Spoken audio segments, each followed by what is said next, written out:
Mars, di bagat 7,000 yung sinend ko sa GCash mo kanina? Oo, Mars. Nakuha na nga pati nung anak mo eh. Nakuha na nga, Mars. Ay, kulang naman. Paanong naging kulang, Mars? Abay, 6,895 laang, Mars. Kulang ng 105. Abay, yun ay may charge, Mars. Kaya 6,895 na laang. 105 yung charge.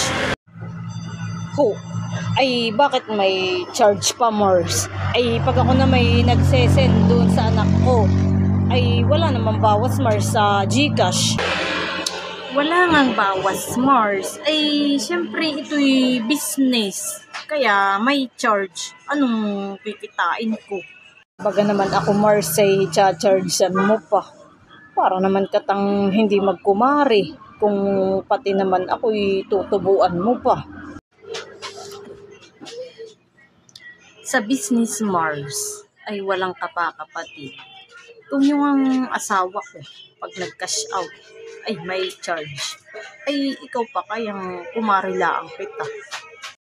Ay yayaman ka na ang ginagawa mong iyan, Mars. Aba, ay sino naman ang gustong maghirap?